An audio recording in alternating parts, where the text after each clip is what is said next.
So for those of you who don't know, The Office actually has a spin-off series. It's called The Paper, and I recently finished watching the show, and it's honestly not bad. Now obviously it's not a perfect series, far from it, but that being said, it was still very entertaining to watch.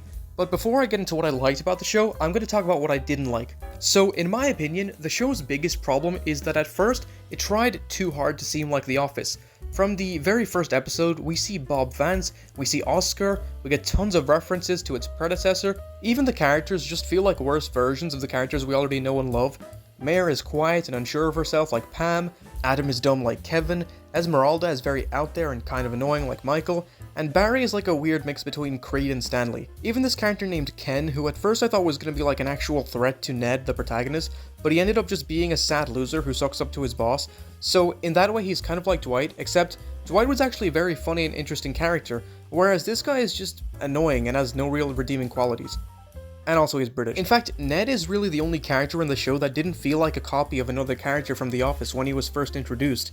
I've seen people saying that he's kind of like Jim, but I disagree, because in the beginning of The Office, Jim had no passions or aspirations, and for some reason he still thought he was above his job and better than his coworkers, but Ned doesn't think that. Unlike Jim, Ned loves his job, he loves journalism, and he actually cares about his coworkers. From the first episode, we see that he is this passionate guy who is eager to change the Toledo Truth Teller from a clickbait news company to an actual trustworthy source of journalism. And it's honestly so refreshing to get a protagonist like this. I like that the showrunners didn't try to make him like Michael Scott, instead he is his own character. He's the only character I actually liked from the very beginning, but as the show went on, I started liking the other characters as well. They got more fleshed out, different dynamics were explored, and they started to feel a lot more like real people. They started making Adam's stupidity more subtle and focused more on the family man aspect of his character, which I really liked. They also introduced a storyline between these two characters, Detrick and Nicole. Detrick wants a more serious relationship, whereas Nicole wants to keep her options open, and I really like how their storyline ended. Ned and Mare also have great chemistry with each other, and Donald Gleason and Chelsea Frey did a great job portraying these characters. Even Oscar found his place in this new cast of characters. Initially I was confused why Oscar was even in the show. It felt kind of weird putting him in with like a new ensemble, but as the show went on, I could see how he fit in with the rest of the cast, and by episode 4, I was completely sold on the show. From that point, it even started to feel like an original sitcom, instead of just a Temu version of The Office. Another character I want to talk about is Esmeralda. She is someone that gets a lot of hate online, and I think she's just one of those characters where you either love her or you hate her. There's no in between, and I was one of the very few people that loved her. I think she is absolutely hilarious. She gives so much life and personality to the show that the show would honestly be so boring without her. And again, like Ned, I like how she doesn't feel like a Michael Scott clone. She feels like her own character. She actually reminds me a lot of Gloria from Modern Family, but 10 times the over-the-topness.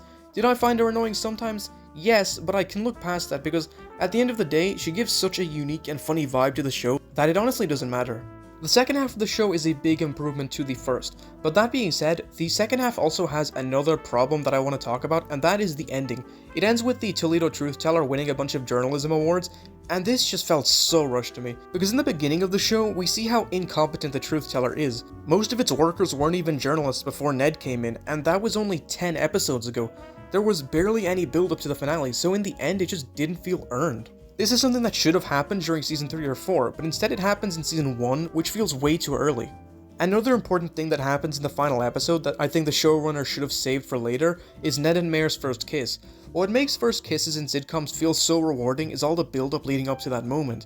In The Office, Jim and Pam don't even kiss until season 2, and the same goes for other sitcoms as well, like Brooklyn Nine-Nine for example, where Jake and Amy had all this tension for 2 whole seasons until they finally kissed in the final episode of season 2. And I feel like if the writers just left more plot threads open, instead of feeling the need to resolve almost every storyline in one 10-episode season, then the show could have been much better. But overall, I still really enjoyed The Paper, and I would give it a 7 out of 10. As far as spin-off shows go, this definitely isn't the worst one, and I'm excited to see where they take things in season 2.